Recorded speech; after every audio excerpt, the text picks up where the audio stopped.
wila moshilambo wala stay andishingi mokalambo wala cheto kamona wakalako kate kulo kwati kuchino kalako obe nabe Lengo walo kushiringa baby I throw one check onje wate atukimona poche okay umalo kumona poshe dishi baby atuningi something new atutuna mona tangomu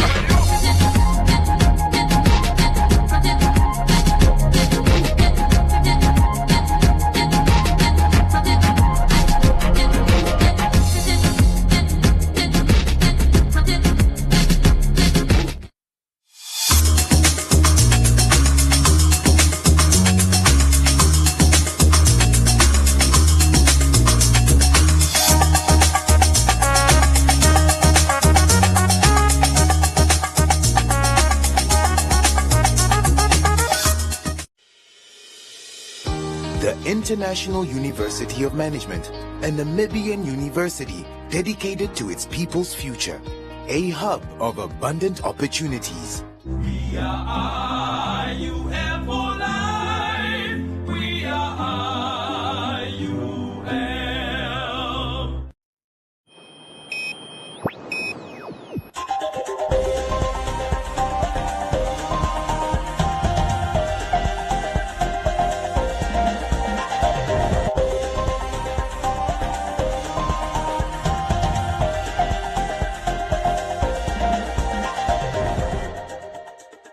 Welcome to this evening's edition of Today on One. In the news tonight, NEFF Deputy President says state has no case against Amushelelo and Nuyoma. Government fled without water for 3 weeks. Overdimba host a Tuko initiation ceremony. Mashere farmer encourages horticulture despite economic difficulty. And Roundup, Business on One, Comments Corner, Sports and the weather.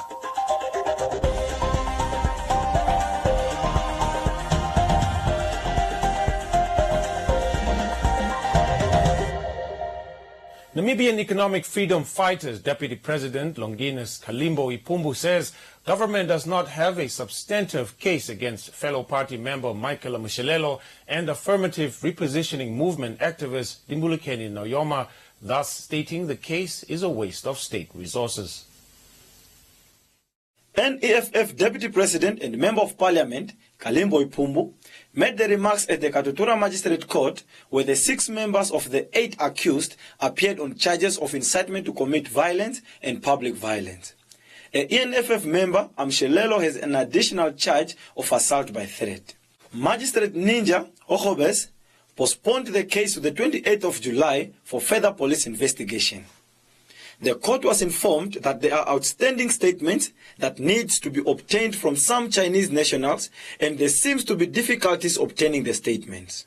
Just want to make it clear as to what transpired in the court today. Remember, it's indeed a principle of our judiciary, the one that we know that is already captured.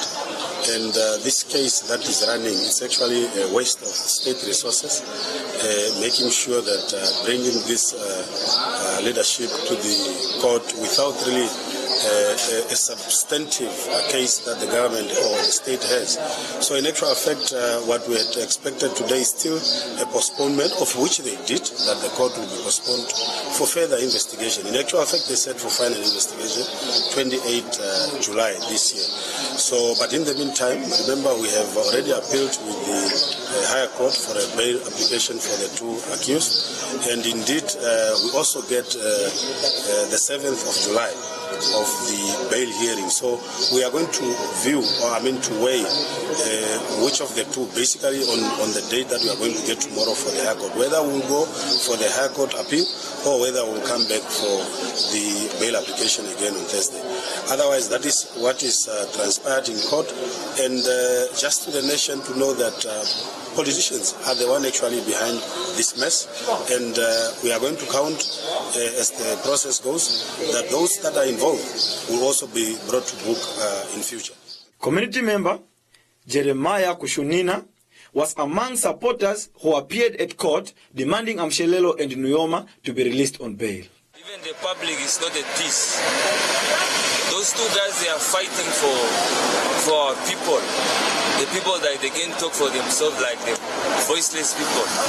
We are tired of this nonsense that is happening in our country. We are suffering and the government is doing nothing. And these two, they are fighting for us. The government is arresting them. For what now? There are people that killed the government. They are giving those people's bail, but they don't want to give Dimbulugeni and Amushelelo bail. The accused members, Amushelelo and Nuyoma, were remanded in police custody and will return to court on Thursday for a formal bail hearing.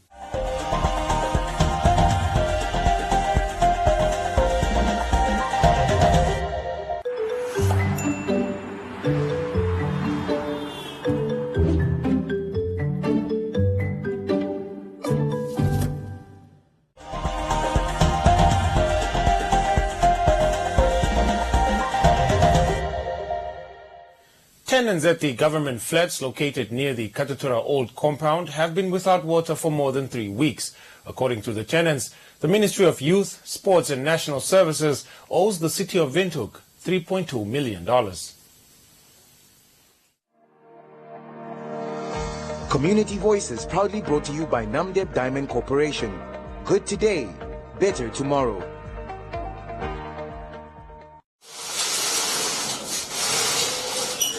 This is the water for the toilet. After I use my toilet, then we use this water.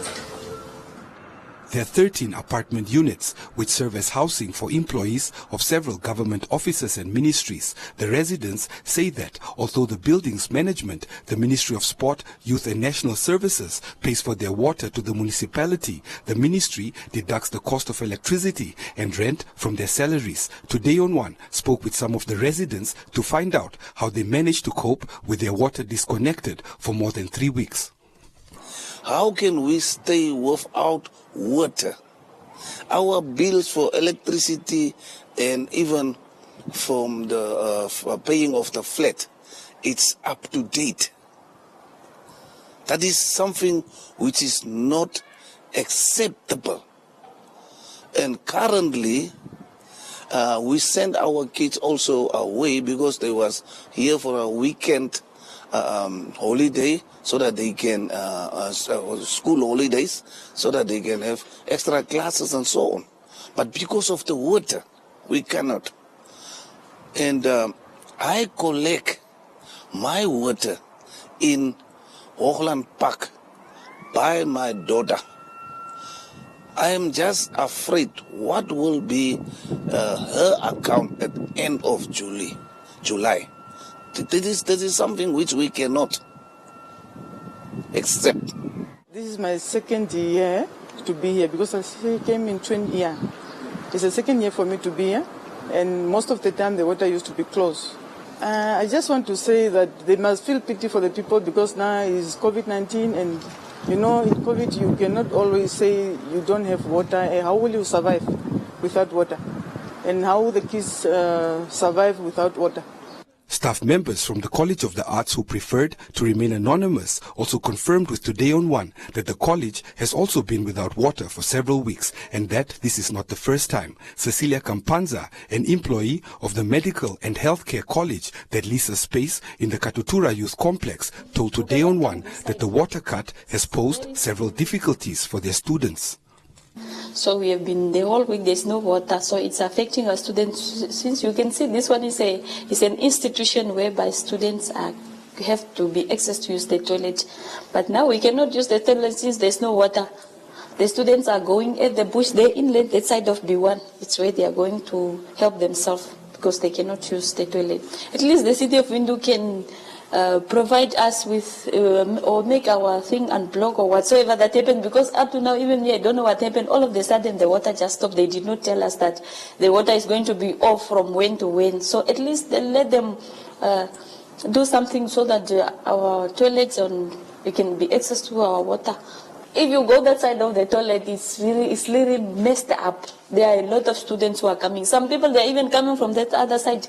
They help themselves here, just on the floor. They're helping themselves because they don't know that side of B1. They only know the area around here. They know that there's water, there's toilet. Now they have to come and help themselves. You see, at least they must just make our toilets and bring us water. Even now, I don't have water. I'm thirsty. Even right now, I'm thirsty. I don't have money to go to ShopRite and buy water, Tenants at the government flats further expressed dissatisfaction, claiming that the city of Windhoek overcharges them for electricity when their monthly electrical bills are deducted from their salaries by the government. Benny Ngombara, a resident of the government flats who works for the office of the Prime Minister, requested the Youth Ministry to consider installing prepaid electricity meters in all the units. Really, these things make people confused, and everybody in they cannot understand why there is no even something which can make you clarify so that you know that you are using so much electricity and you have to pay so much. There is nothing. You have been only charged to tell pay 2,000 you can pay. If you not pay, they come and close the electricity. So the complaint for us is maybe prepaid boxes, something like that, Norwich company, to come and put for the people in their houses. Better people can use that, that system. Not this one for municipality. Municipality are robbing people. City of Windhoek spokesperson Lydia Amutenya confirmed via email to Today on One that the Ministry of Youth, Sport and National Services owes the City of Windhoek $3.2 million Namibian for water. Community Voices proudly brought to you by Namdeb Diamond Corporation. Good today, better tomorrow.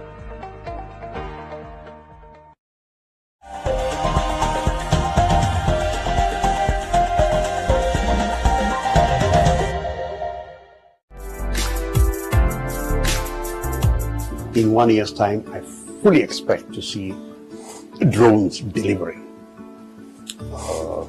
medicine. This is a lifesaver, right? Because anything could happen. That's not really the reason that any of us are kind of here. It's the fact that you actually have the ability to give people something that they really value. I think that the solutions that have to be delivered for Africa have to be developed by Africa itself, okay? And these are solutions that have taken the context of Africa. It's Africans to change Africa. It's us Kenyans to do something. So I'm just doing something. This is an opportunity for now young people to get accreditation with international training institutions and be able to say, I can offer you virtual classes here.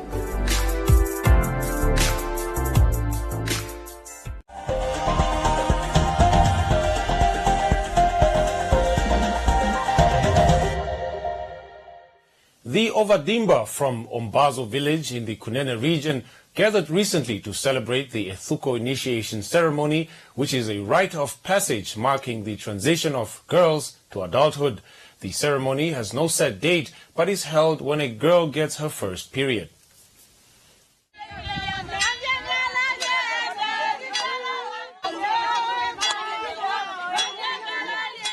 The Ovadimba from Ombazo village, situated some 25 kilometers north of Opur in the Kunene region, got together recently to host Ethuko, where 2 girls were initiated. It was an event-filled occasion at the Ekundungenge homestead, where the ceremony was held. Traditional food and drinks were prepared along with slaughtering of 2 cows and 6 goats for the young girls and the guests. Speaking to Today on One is Mahoni Bikiro, the head of the family where the Ethuko ceremony took place. Bikiro says Ethuko does not present young girls to men, nor give young girls permission to do whatever they want to do. He stated that Ethuko encourages young girls to be responsible and cautious as they grow up. We do not present men to them for marriage, for them to be married at a younger age. You go through a Ethuko and then there comes a part where you give guidance as to what happens from now onwards. Ethuko is not a license for them to do whatever they want to do as developing adults, but they can take men as they want, like boyfriends as they want. This is just a celebration that I can compare to a 21st year anniversary. This is a key. And this key is not a passport to do anything as they like. This is to take responsibility of their own lives. Bikure explained what the beating and the pushing that happens at the ceremony symbolizes. Bikure further said that the young boys are not allowed to hit back, but to try to block the girls and defend themselves from being beaten with sticks as the girls force their way through the gate into the homestead. According to Bikure, the beating and pushing teaches the young girls endurance when they are faced with challenges in life, while it teaches boys bravery to face whatever attacks come in their way. These girls that are going through this process, the Thuko process, they spend their day at Omutia Panda. Omutia Panda is just a camping site where they spend a day. They don't sleep there. They have a house, the main house in the homestead. That's where they come and sleep. So in the evening they come back from that camping site that we call Tepanda, and they come with whips, preferably from mopani tree branches, and the boys, the local boys and cousins and everybody, they wait at the gate. They wait at the gate to block them from entering. Boys are preventing the girls from entering, and girls are forcing their way into the homesteads for them to get back to the main house where they sleep. This teaches even a boy child, the one that is standing there to block, the way of a warrior, bravery. Bravery, a girl child is learning how never to allow blockage, to hold them back. They should force their way forward, whatever barricades in life, for them to go forward. And the boys, in a way, they learn how to block whatever attacks are coming their ways with sticks. They use sticks, they don't beat back.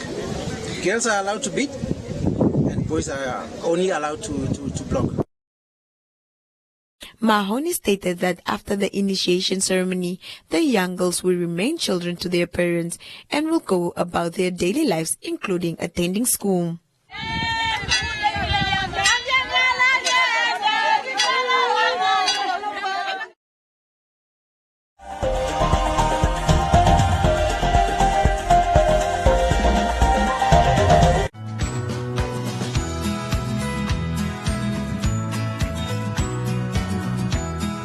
There are different types of decisions, such as rational, habitual, impulsive, and coin tossing. Let's get started. The consumption of poultry containing food poisoning organisms, such as salmonella, but the danger to health can be dramatically reduced.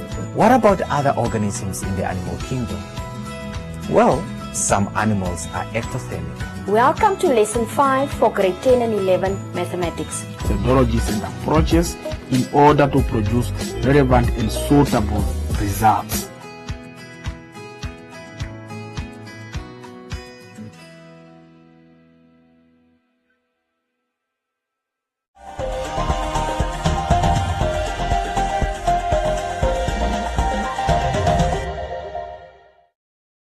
A 46-year-old horticulturalist from the Mashare village in Kavango region encourages people to get involved in agriculture despite the high cost of living and difficulty acquiring pesticides, which are part of maintaining a farm, amongst others.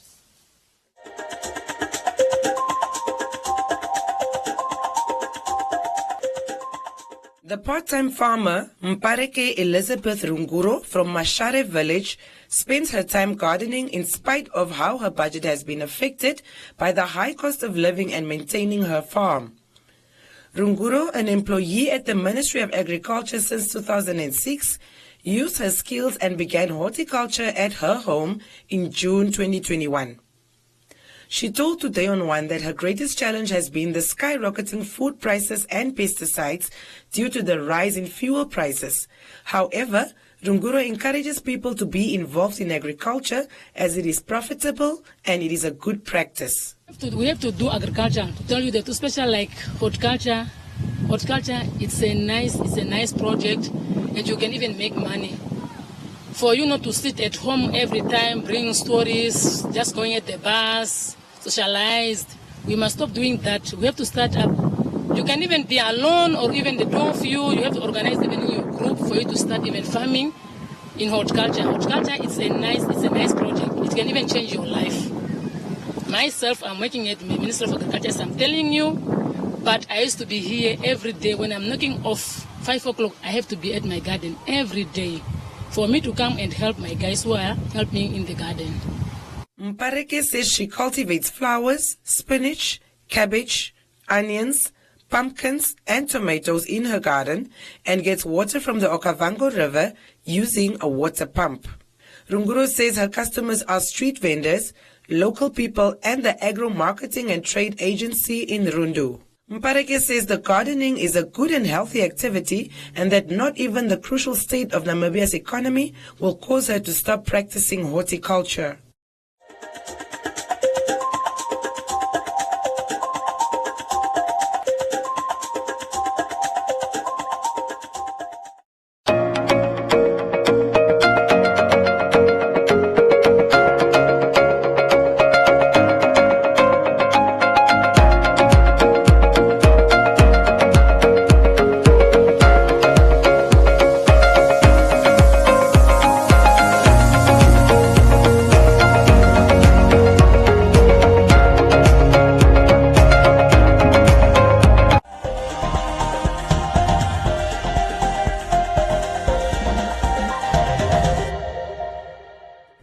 In other leading stories, the city of Windhoek has announced that it will commission the borehole scheme to augment the water shortage as a result of the interrupted supply from NamWater.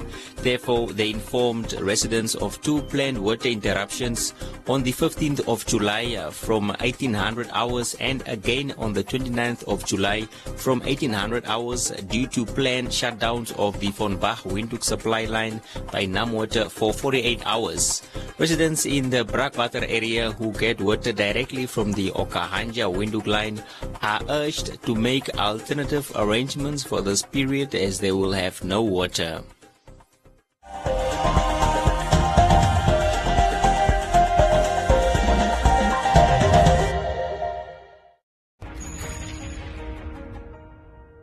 And responsible farming practices must be part of the answer to the challenge of sustainability. But is science moving quickly enough to fulfill the needs of humanity? The main reason why it's at this height is for the harvester comfort.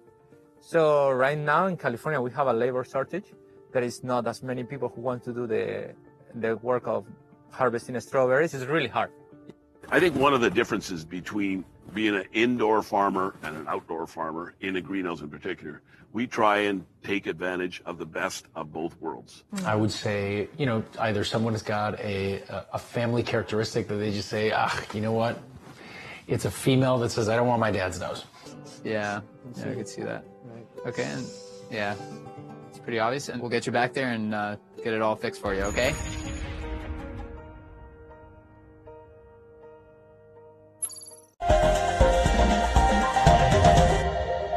Up next is Joseph Shifeni with Business on One and the economic indicators. Business on One was proudly brought to you by the Government Institutions Pension Fund. Welcome to this evening's edition of Business on One. Namibia is expected to benefit from the recent oil discoveries by Shell and Total Energy in the form of employment creation, royalty payment and tax on revenue. This was said by the Minister of Mines and Energy, Tom Alwendo, at a public discussion on petroleum activities in Namibia and the economic impact the discoveries will have on the country.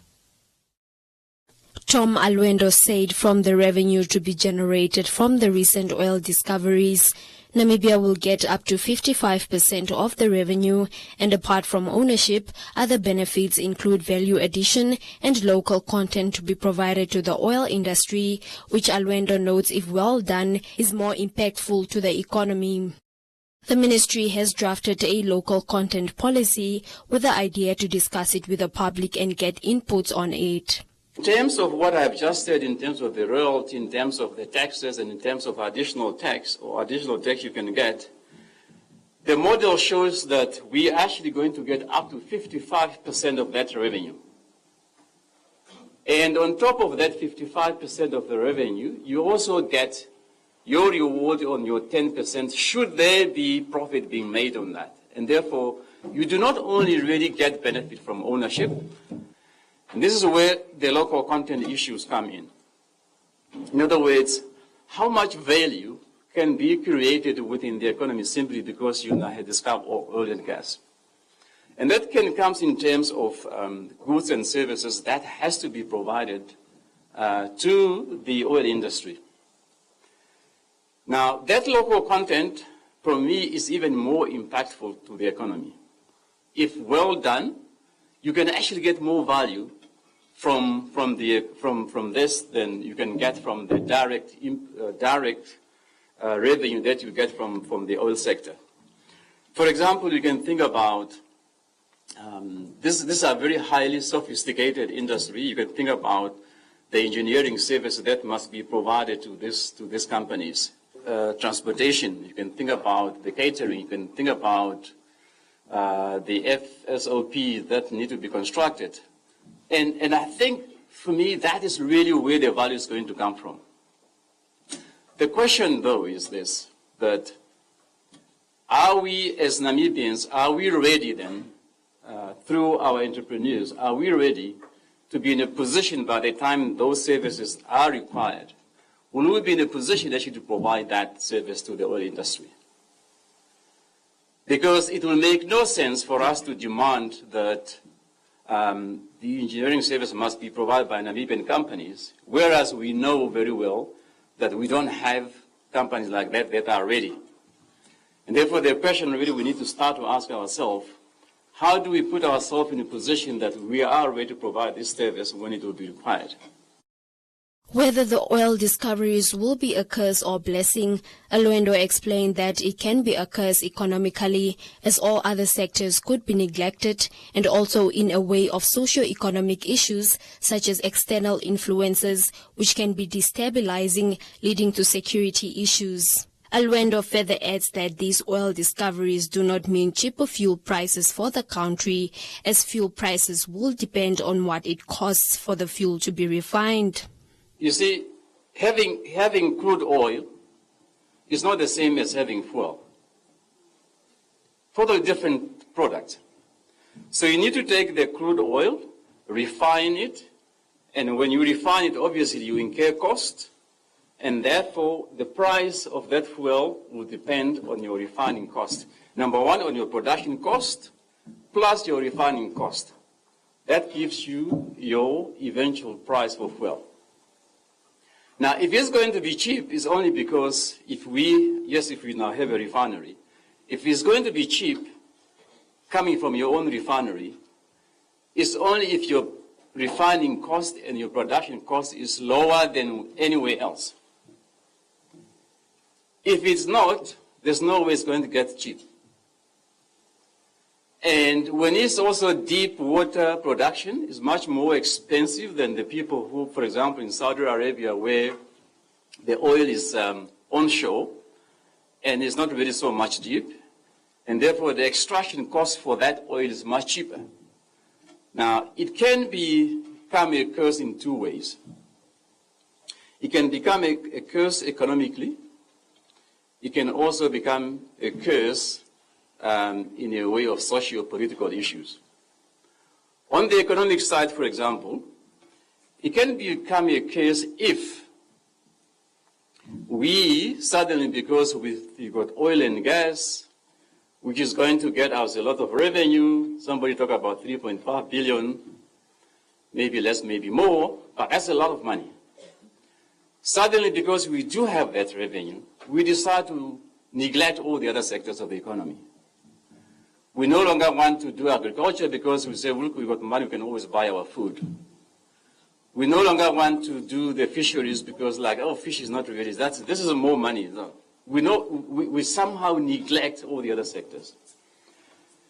Now, if you do that, obviously what's going to happen is that, by the time the oil it's going to be depleted, or one day, it means your economy can no longer function without having an oil sector.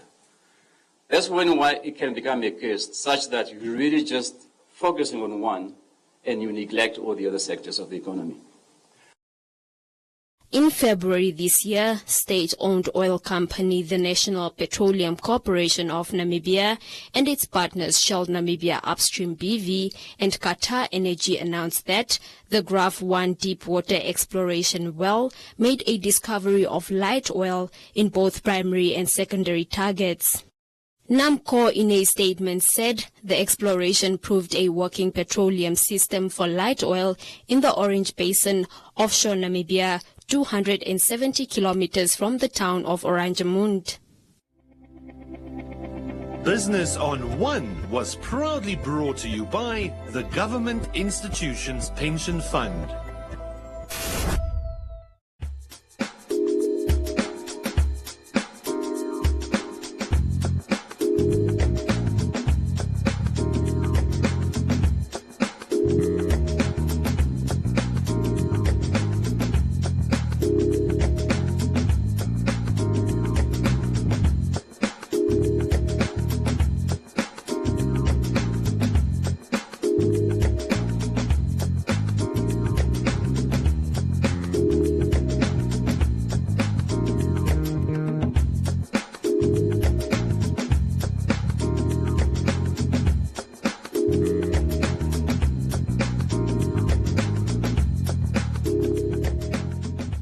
And that is all we have for you. Be sure to follow us on our social media pages for more on the business front.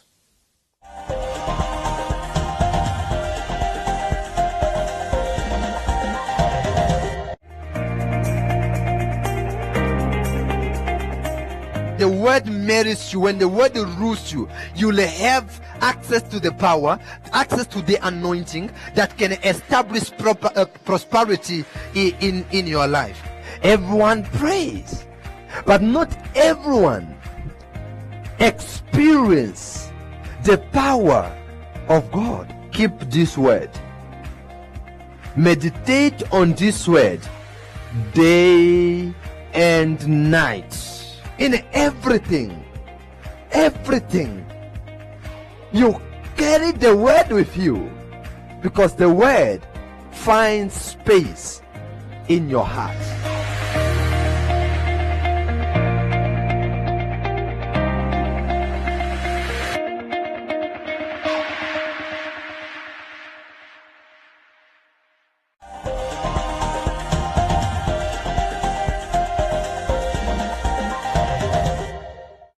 Residents of Owaranda in Opuwo expressed discontent regarding the broken sewage system that has been seeping into their homes for years.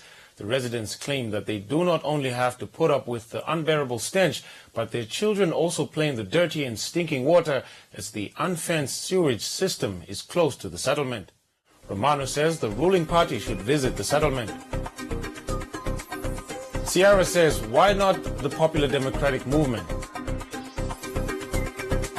Romano said a few days ago, SWAPO visited parts not affected. Exodus says this shows ignorance from the town's leadership. Mupurua says the ruling party, SWAPO, should do something about the situation in Opuwo. And that's it from Comments Corner. Be sure to engage on our stories on our social media pages for broadcast only on Today on One.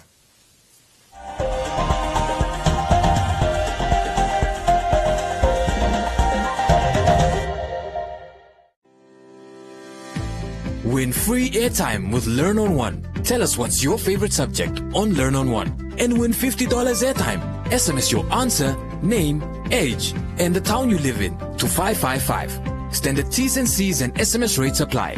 Learn on One. Invite learning in. Up next is sports with Castro Lumbu.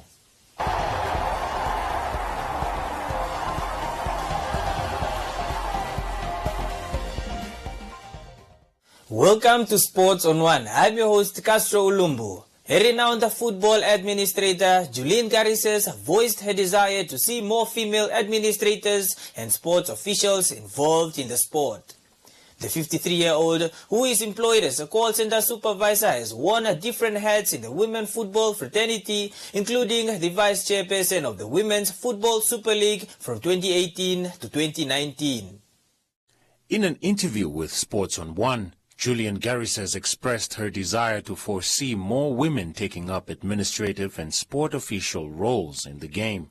She also noted that it is her wish to see more investment in regional women's leagues. Garris shared her football journey, which she started in 1991 at a tender age of 23. We must not limit ourselves to women's football.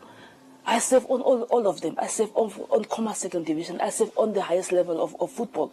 And I know your presence there can make impact. Someone who has no idea. We should not have a token appointment, but whoever comes will carry, be the barrier of women's football and youth. We must combine youth with women, because the girls will learn a lot if we have youth leagues. We're playing together with the boys, and that will grow and make them also stronger. So we must make sure that whoever comes through to represent us at national levels must have women's football at heart and must be patient about the game, because the person who is representing us will determine our direction, how far we can go, how fast we can grow. And also women will take up refereeing. We have seen how girls have grown. You see, Di Maria is coming to first woman in Namibia to come to office state on AFCON. It is a biggest achievement. It is some dreams I never think about. It is heavenly. We must encourage women to participate in refereeing. That is one of our downfalls. We don't have enough women to come from. Mami, former player, Brave Gladiator player, has come through at that level. But most of the women who have been sent to become instructors, they are not nowhere to find. So I will ask the regional chairpersons to encourage women in their regions to take up the different roles. I want the regional leagues to get the support. If all of them can get 100,000, all the regional leagues, all 40 regions, we will have the growth. We'll see the growth of women's football. Currently, we know we only focus on Women's Super League, and then here and there, small tournaments that is held by regional people who love the game so much. But we want to see organized structures of NFA to come forth. Start at youth level, start at women's level. Everyone just wants to start at national level, and it cannot happen. You need to start at the ground, roots. Your roots must be, because when you look back, people must know just Castro came from that side. That's how we have grown. People must have record, because now do things on friendship will not work. It will break down. It will break down, and it will cause chaos in the national level. The Namibia women's senior national team, Brave Gladiators, missed out on their second appearance at the Africa Women Cup of Nations tournament in 2022 after narrowly losing to neighbors Zambia, despite defeating the 2021 COSAFA Women's Championship champions Tanzania 5-3 on aggregate on their first qualifier fixtures. Garrises recapped the moment as she described it as a learning curve for the team. I cannot stop thinking about today. We could have been in Morocco. How close we were after Tanzania. You see, Morocco was meant for us. It was the first time we did not have that West Africa countries in our path, and we were so close. But it was not meant to be. We did not do well in COSAFA, but we get through training, and that few games assist us. So we went to Tanzania where no one gave us opportunity. It was where I thought these girls are golden girls of our generation, something we were looking forward, but it did not happen. But I believe these girls will learn a lesson out of that, and whoever comes through as a coach will build on what we have achieved in Tanzania and South Africa. Asked what she would like to be remembered for, Carices responded that she wants to see women football in the country grow massively in the future and the legacy they started in 1991 continue. Thank you for watching. Catch us again tomorrow for Sports on One. Don't forget to follow us on our social media pages for more updates on the sports front.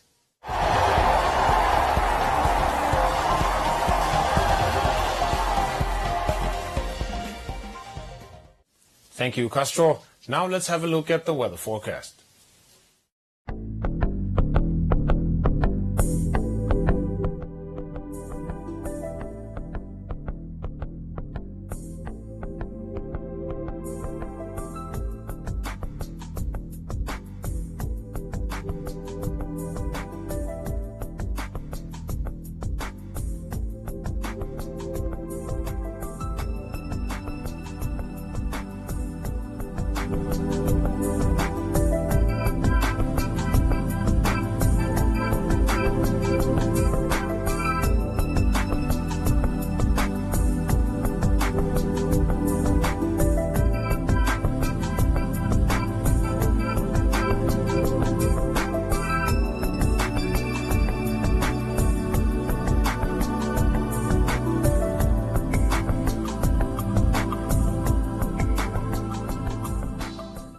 We've come to the end of tonight's edition of Today on One. From me, Isai Sipunga, and the rest of the team, it's good night.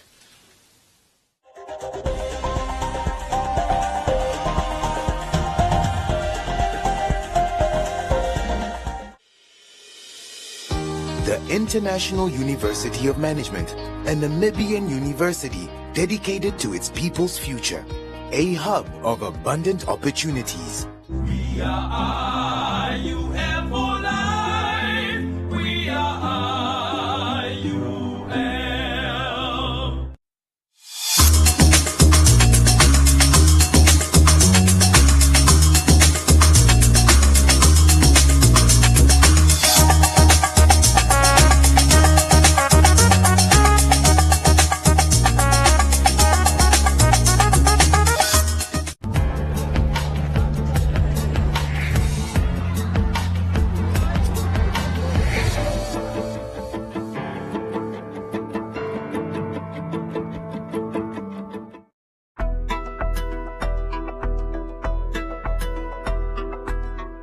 A rare tropical disease, the Zika virus, is spreading rapidly in parts of Latin America and the Caribbean. In March 2015, the Zika virus first surfaced in Brazil and has infected more than 1 million people. The International Atomic Energy Agency, the IAEA, and the Food and Agricultural Organization, FAO, have responded swiftly to the Zika crisis.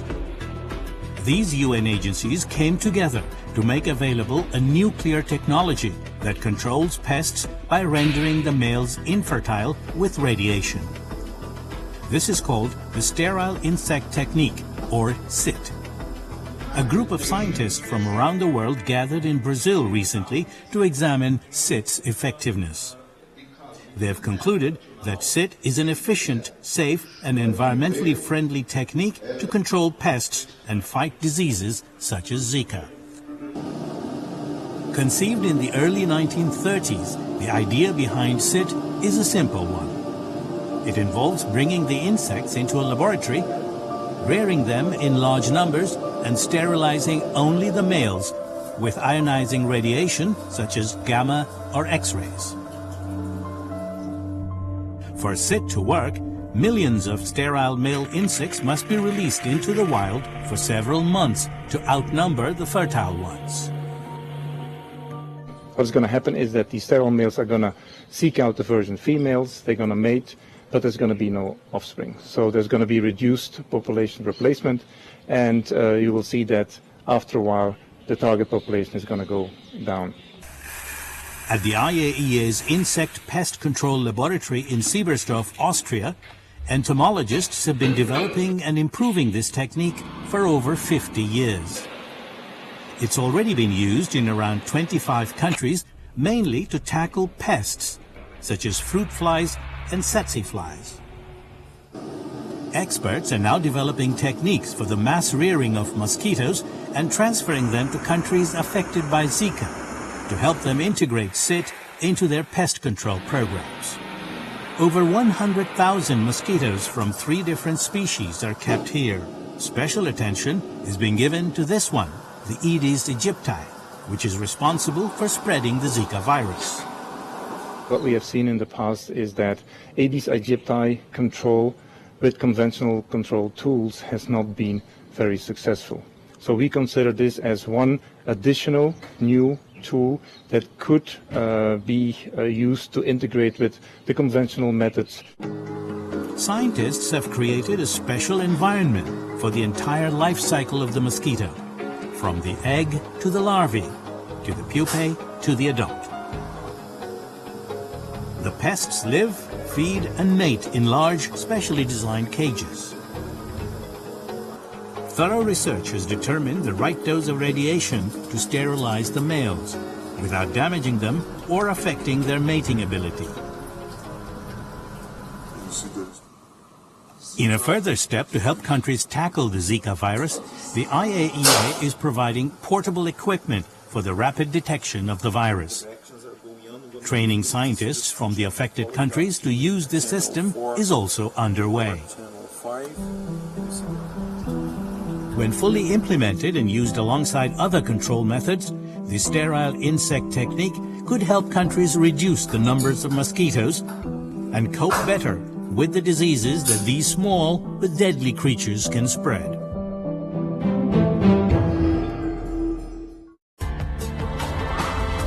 This report was produced by Louise Potterton for the United Nations.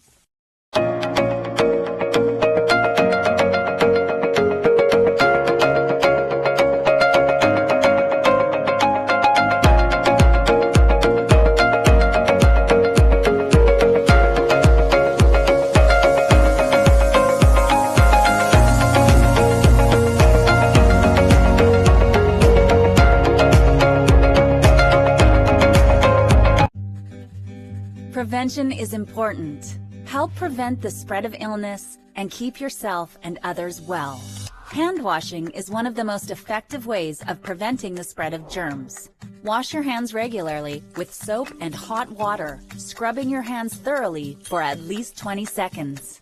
Hand sanitizers can be used but are not recommended as a substitute for hand washing. Use sanitizers in addition to hand washing or in a situation where soap and water are not available. To avoid spreading germs, limit sharing of personal items such as utensils, cups, and dishes. Your skin acts as a barrier to germs, but your eyes, nose, and mouth are more vulnerable. Wash your hands thoroughly before touching your face, eating, or drinking. Avoid physical contact with others, including handshakes, fist bumps, high fives, hugs, and kisses. Social distancing is deliberately increasing the physical space between people to avoid spreading germs. While regulations may vary by country or area, the best guideline for social distancing is to maintain a distance of 6 feet from others. Germs can travel through the air from one person to another. If you sneeze or cough, do so into a tissue or the inside of your elbow to prevent the spread of germs. Avoid contact with ill individuals and insist they isolate themselves until they have recovered and are symptom-free. Clean and sanitize frequently touched common surfaces and high-traffic areas in your home and workplace several times a day. Share these guidelines with others and help prevent the spread of illness and maintain a healthy environment. An ounce of prevention is worth a ton of cure.